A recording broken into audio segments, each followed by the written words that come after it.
because the conflict exists where the people who are supposed to deploy this infrastructure also wish to spy on you, they never deploy infrastructure that's secure enough to actually keep you secure. So this isn't about privacy for activists or something like that. It's about privacy for everyone. And because they want to be able to spy on some activists, all of you are fucked.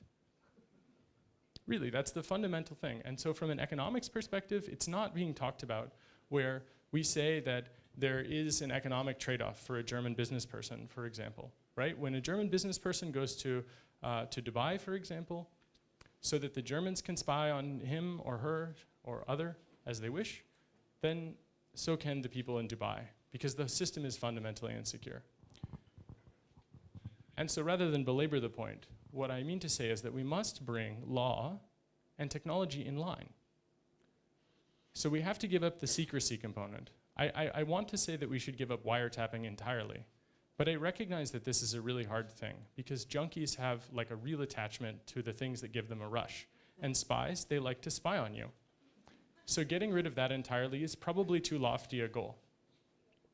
But if everyone had end-to-end encrypted off-the-record messaging conversations instead of barebacking with the internet when they chat, it would be safer.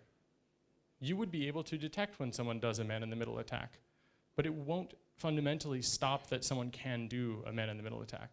So we have to move incrementally from a world in which interception is possible and probably 100% of the time you'll succeed, or like 99% of the time you'll succeed without having to break crypto, to a world in which there's lots of crypto, but you have to actively interfere, and if someone is technologically inclined, they may be able to detect it.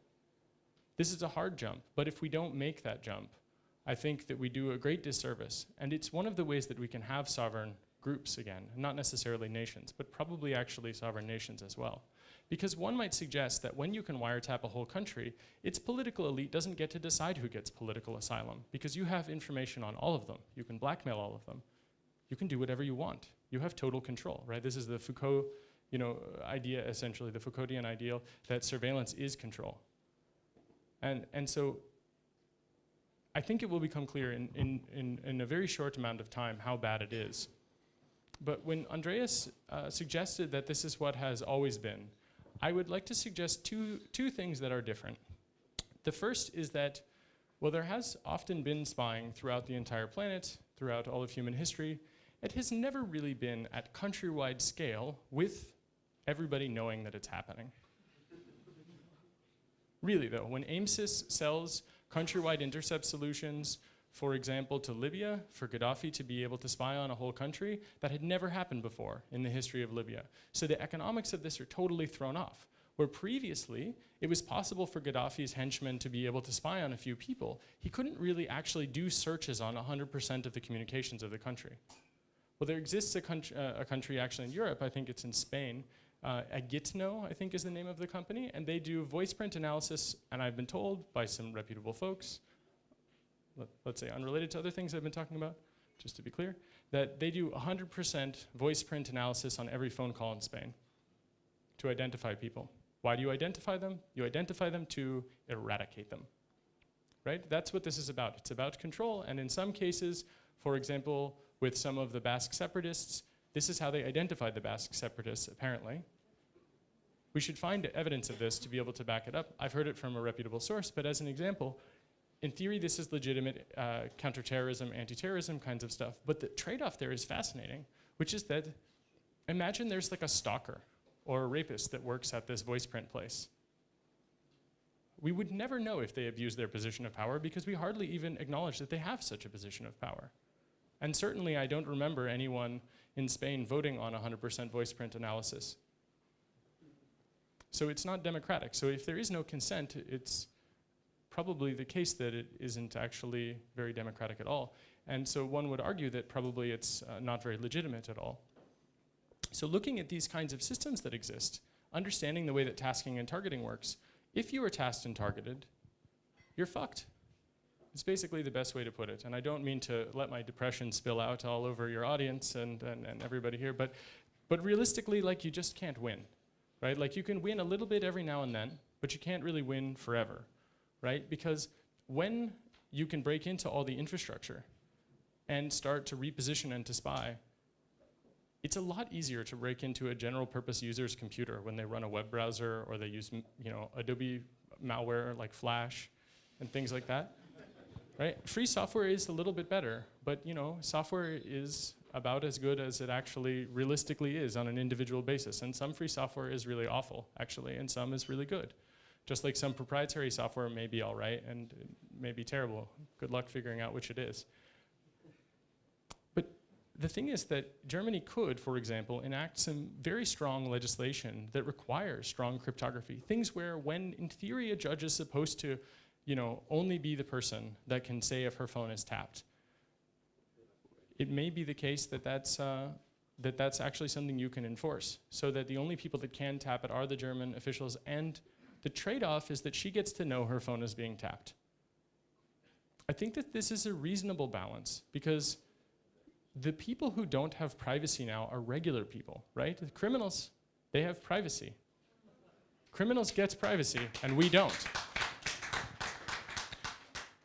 I'm not sure that I'm happy about that, but I appreciate the applauding about that for some, and maybe I don't know, but really regular people don't have privacy, and retroactively so, right?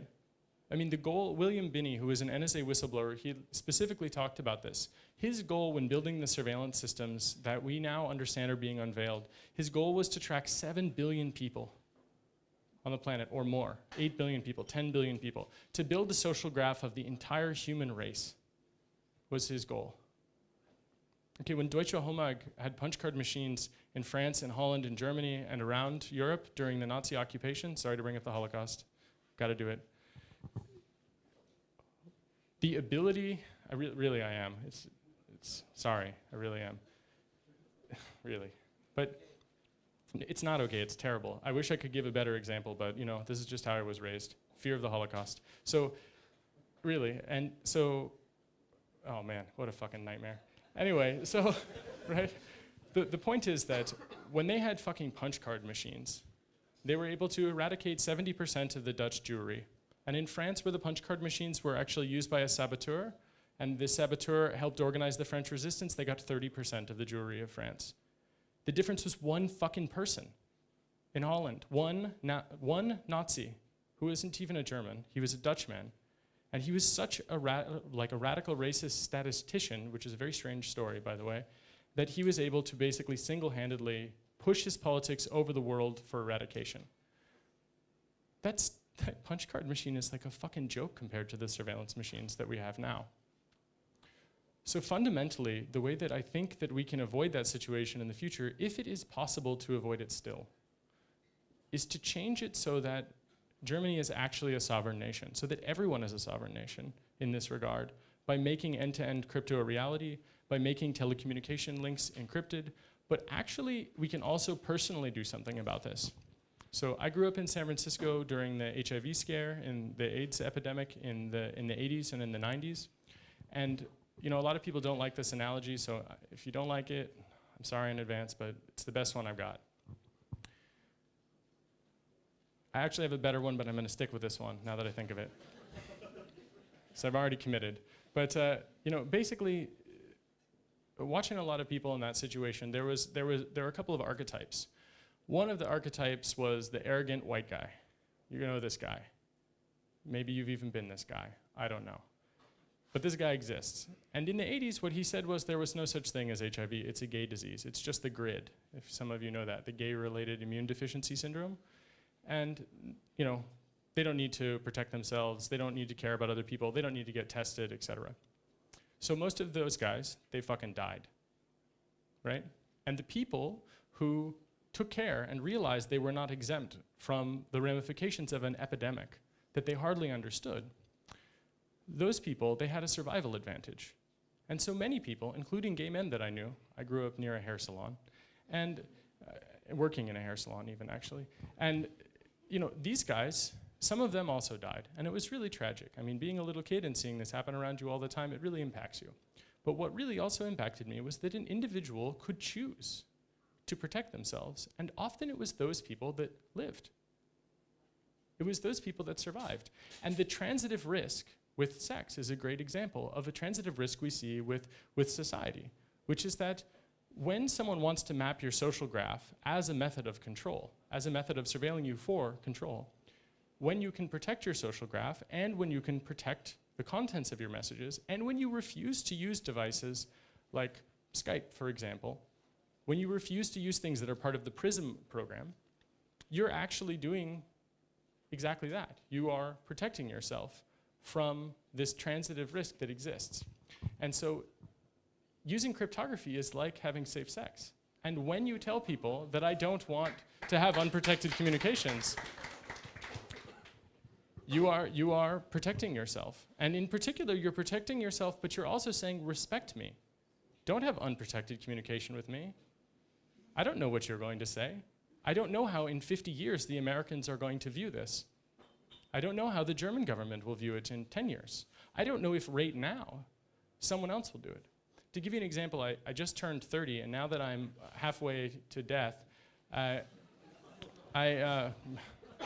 just kidding. You can't be halfway at 98%, but whatever happens, it was murder. So, terrible. Anyway, I think it's important to understand this, right? I'm in Berlin right now because I had the really fucking awful, unfortunate mistake of, for my whole life, dreaming to go to Hawaii, to go swimming with manta rays and dolphins and like all this other like, unicorns and rainbows and all that stuff, right? We didn't find any unicorns and rainbows. Well, we actually found 2 rainbows, but no unicorns. And so I was in Hawaii for my 30th birthday in April, and 20 of my friends came. It was like the most incredible thing I had ever experienced. Like, if you want to feel loved, have 20 people fly for a really fucking long time to an island in the middle of an ocean, right? And to fly you there as a gift for your birthday. So I felt really loved, and I felt like this is incredible. What a fantastic thing, and what great friends. And I'm so lucky to have friends like this in my life. The problem with data retention is it tells a story about you which is not necessarily true, and I've said this many times, but it's made up of facts, individual facts which may be correct, but the story that they tell depends on who's telling the story. So the narrator of a story, like let's say an analyst looking at your data trail because of a grand jury, let's say related to WikiLeaks, or other things, let's say related to the largest national security leak in human history. Well, can you imagine what that analyst is thinking now that I had the misfortune of finally living this childhood dream, only to have 2 months later, a guy from Hawaii being stationed in Hawaii leaking these documents? So here's a great threat, which is that I don't actually trust that my country is a safe enough place that I should wait around and see if justice still exists. So I came to Berlin because I thought it would be a much better place to write about some of the things that are taking place now, to work with people that are interested in understanding the surveillance, because for a decade I've worked on these issues. And finally, we have the information, as you've seen in Der Spiegel recently and as you've seen in The Guardian. Finally, we have this information, and it's possible for us to really start to understand the way the world is really working and the way that these systems are really watching us. But with data retention, it might tell a different story for an analyst. Can you imagine that, what that story might be? Because I can imagine it. Because several years ago, I had the misfortune also of flying to another place from a different island, which is that I was in Iceland with a fellow by the name of Julian.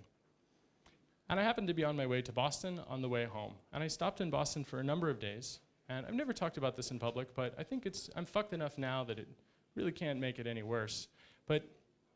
And if it does, it's still worth telling. So I just happened to be there to visit a friend of mine. And then I went home. And it was no big deal. But think about what an analyst would think of this, right? So you've got these like spook analysts, they look at the data trail you leave behind. Well, what happened is during the WikiLeaks grand jury, the friend that I went to visit in Boston, she was interrogated about me. And the story that they told, which is not true, was that Manning